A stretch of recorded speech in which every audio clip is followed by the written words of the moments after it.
बिहार में 2005 के बाद से सत्ता की चाबी नीतीश कुमार के पास है। उन्होंने इस चाबी को लेकर खूब एंजॉयमेंट भी किया है और अभी भी उनकी एंजॉयमेंट कम नहीं हो रही है। जब चाहे तभी ही अपनी पाली बदल लेते हैं, यानी अपने हिसाब से अपना पार्टनर बदलते रहते हैं। सामने वाला डरा सहमा भी रहता है कि पता नहीं नीतीश जी का मूड कब बदल जाए और सत्ता हाथ से कब निकल जाए।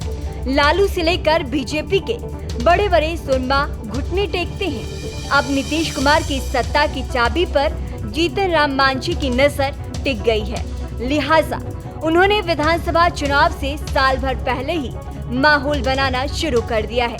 उन्होंने बता दिया है कि उनकी तैयारी 75 से 100 सीटों पर है, मगर गठबंधन में उन्हें कम से कम 25 सीटें तो मिलनी ही चाहिए।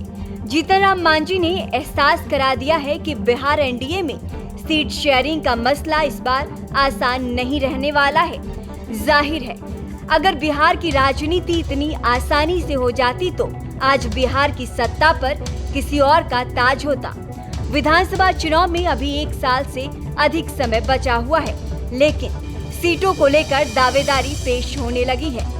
मोदी सरकार में केंद्रीय मंत्री और हिंदुस्तानी आवामी मोर्चा के सुप्रीमो जीतन राम मांझी ने बीजेपी और जेडीयू की टेंशन बढ़ा दी है।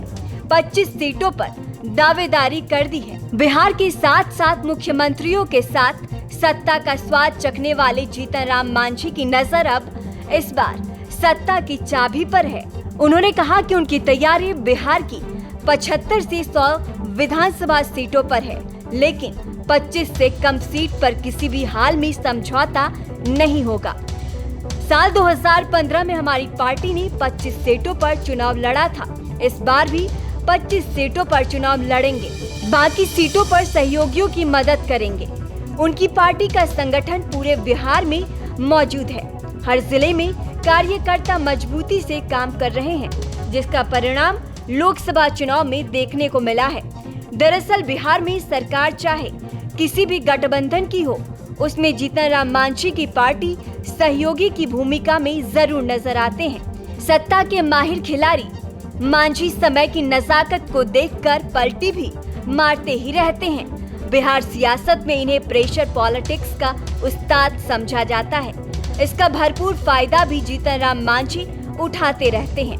वैसे बिहार एनडीए में कुल 6 पार्टियां हैं, जिसमें भारतीय जनता पार्टी, जनता दल यूनाइटेड, चिराग पासवान की लोक जनशक्ति पार्टी, पशुपति पारस की राष्ट्रीय लोक जनशक्ति पार्टी, जीतन राम मांझी की हिंदुस्तानी आवामी मोर्चा और उपेंद्र कुशवाहा की राष्ट्रीय लोक मोर्चा शामिल है, जिसमें 3 पार्टियां बीजेपी, जेडीयू और हम के पास विधायक है। बाकी 3 पार्टियों के पास कोई विधायक नहीं है। न्यूज नेशन अब व्हाट्सएप पर खबरों के ताजा अपडेट के लिए न्यूज नेशन के इस QR कोड को स्कैन करें।